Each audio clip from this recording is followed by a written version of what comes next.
Tiffiny Newton, welcome to the Apollo Papyrus podcast. Thank you. Feel free to introduce yourself to our listeners. Certainly. So my name is Tiffiny Newton. I started a nonprofit to help domestic violence victims learn safety and education about red flags, manipulation techniques, so they can protect themselves. And through that and discussions within that realm, I decided to write a book. And the book is not directly to help survivors, although it is helpful to survivors. It is mainly geared as a guide to help friends, family members, coworkers that know someone that is in a domestic violence situation or a domestic abuse situation and how to best support them and understand what they're going through. So you create a safe space for them.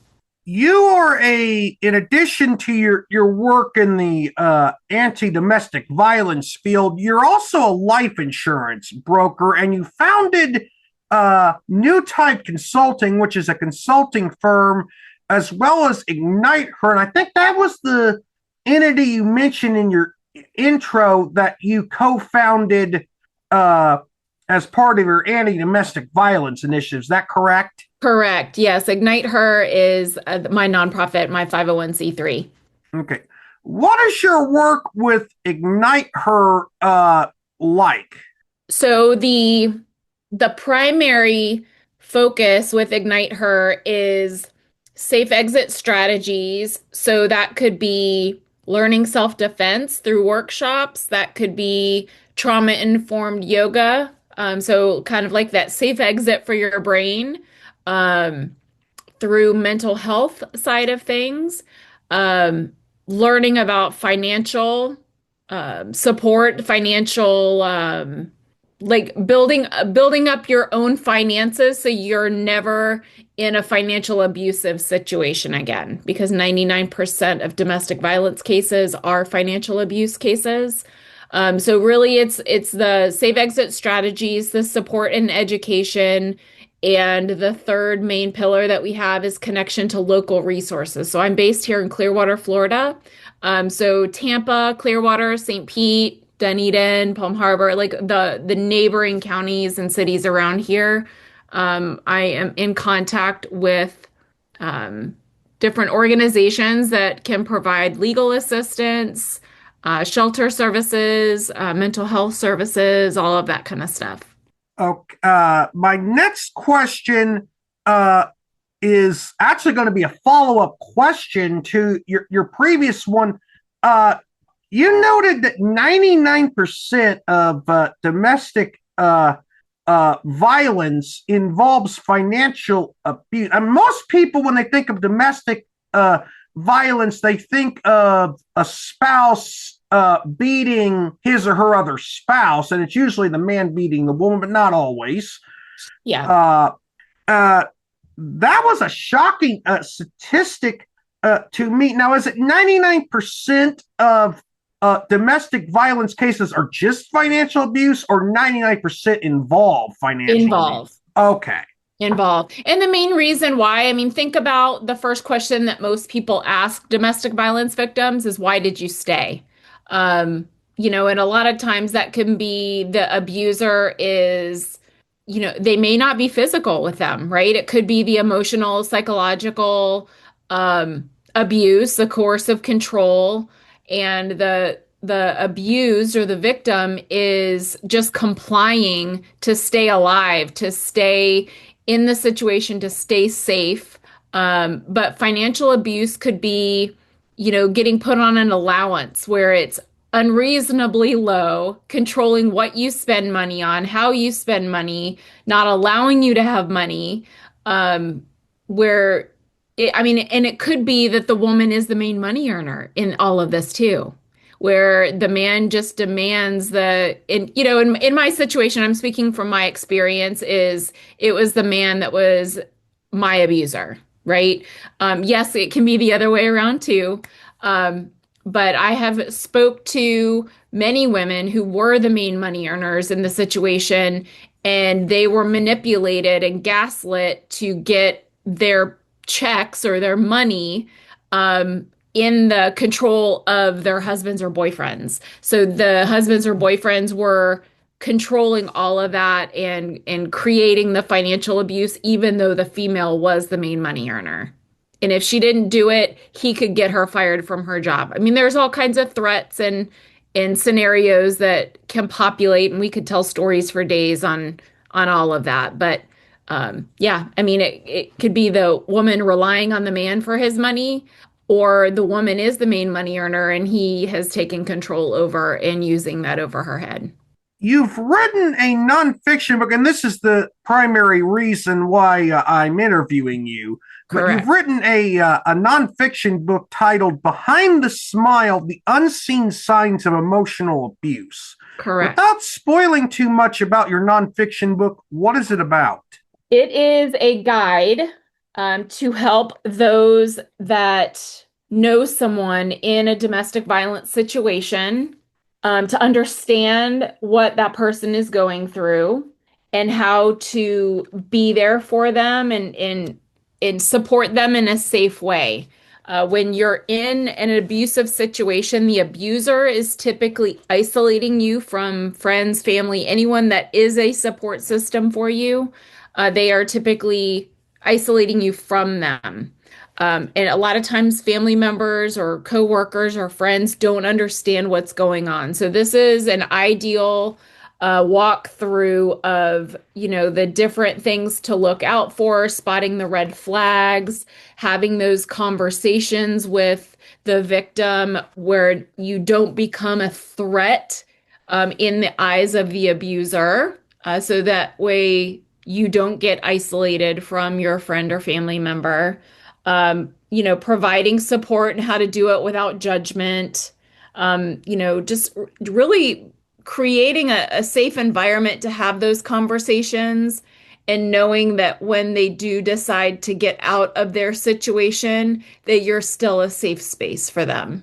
What are some common signs of emotional abuse that often go unseen? So some of those signs to watch out for are, if you're a loved one looking at your friend or family member that's going through this, is behavior changes, over dependency on their partner, um, unexplained emotional distress, like things that really stress them out that are no big deal, loss of interest in family gatherings or things that they always held near and dear to their heart and spending time. You see them lose interest in that. You see them doubt themselves quite a bit, so that self-doubt and they become highly critical of themselves. Noticing that they're walking on eggshells if they're around really anybody, because you become like you become a weird version of yourself is the best way to describe it. And if they're, isolating themselves, whether that is directed because of the abuser or they're doing it to not cause friction or, rock the boat in their relationship. Those are that's a good handful right there. As the term trauma bonding has become kind of in vogue in the past year or two or so, what is trauma bonding? So, the easy way to describe trauma bonding is kind of like an emotional roller coaster of um, manipulation tactics that the abuser uses to get their prey um, locked into their relationship. So it could be from, the honeymoon phase being something so amazing and wonderful, and then, why are you smiling at that person? Are you cheating on me with that person? What's going on here? And so they start drama. Then you are doing everything you can to fix what they've accused you of or prove that you weren't doing whatever that they were, accusing you of. And so you become into this whole cycle of trying to be a people pleaser. So it just becomes that emotional attachment, despite whatever the abuser is putting the person through. So the abuse, then the amazing moments, and then the manipulation back into the abuse, it just becomes a whole cycle of dependency. And it can become codependent situation, but the trauma bond itself is just a full-on cycle where it just becomes very difficult for the abused to leave that situation. What motivated you to write your book? The conversations I was having with ladies that I was coming into contact with through my nonprofit, through my life insurance business as well. I was having discussions with clients and, talking to them about my nonprofit, and they would share stories of their own situations or their family members that are in situations and not knowing how to approach family members. So, on the deep dive, there's always that self-improvement, self-empowerment, category in bookstores, but it becomes very difficult when the friend or family member or close coworker comes into contact with, the knowledge that someone that they care about is in such a tumultuous situation. I mean, I liken it to a tornado. The person in the abusive situation is in the eye of the storm, and everyone around them is getting swept up and impacted by the high winds and the flying debris. So really it's to kind of fill that void of, I know someone who's in this and how can I help them? From start to finish, how long did it take you to write your book? Goodness. I mean, I worked with a friend of mine to help come up with questions and to really kind of dig deep on the things that I went through. Some of my own story, my own abusive relationship is in here as examples. But probably 6 months or so. What are the easiest and hardest parts of writing a nonfiction book for you? Well, this one in particular, because this was kind of my first dive into something that was very personal. Um, it was uncovering and discussing my own story. Um, my story is not the main part of this book, but my story is woven through as examples of things in this book. So, going through and reliving my own trauma made this really difficult in putting this together. Is your nonfiction book independently, traditionally, or hybrid published? It is kind of independently published. A friend of mine has a small publishing place out of Atlanta, and I worked with him to publish it, um, and edit and, review and make sure there are no major issues. So I guess I would say maybe hybrid, because it is a small independent publishing house. Do you have more books in the works, or are you considering writing more books? And if so, what are some ideas you have for books that are either in the works or that you may consider writing?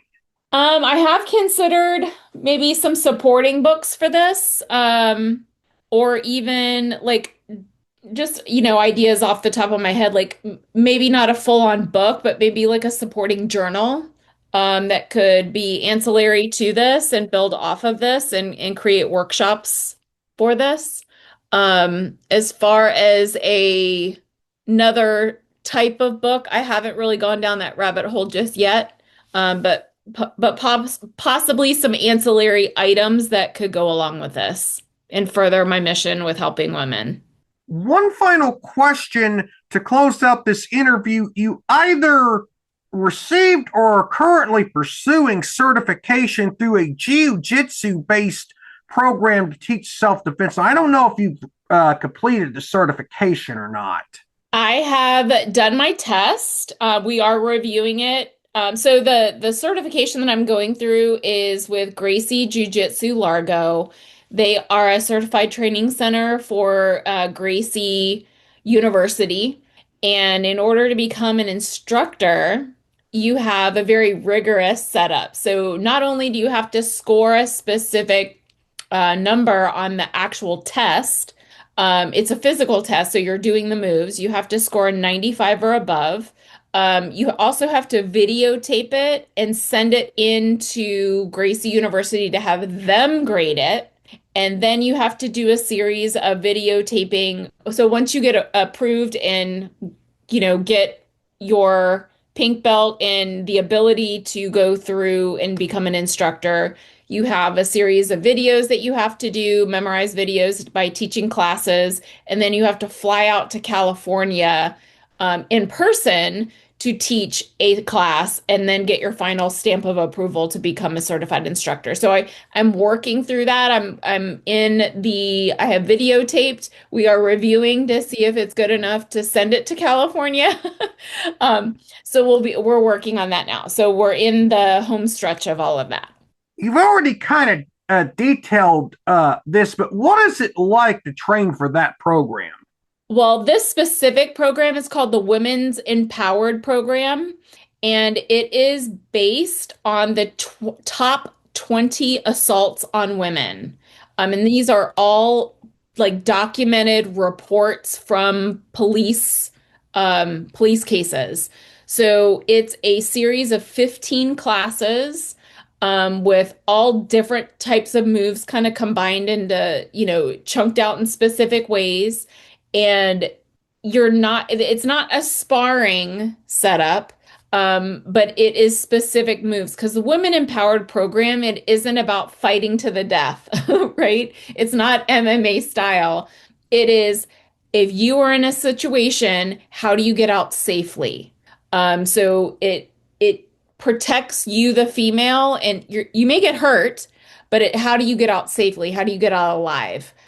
So whether it's a sexual assault, whether you're being drugged to a car, whether you're being manhandled, any of that kind of stuff, how do you get out safely and protect yourself? So it's not the sparring MMA type, but it could lead to that. But training for it is amazing. And in the women that I work out with and train with, they come from all different backgrounds, all different, religions, nationalities. Some have history of assault on them, some do not. Some just wanted it to learn self-defense because of their work environment, traveling, anything like that. So it's pretty amazing. Tiffiny, thank you for appearing on the Apollo Papyrus podcast. You were an insightful guest to interview. Well, thank you. I appreciate your time and I appreciate your great questions.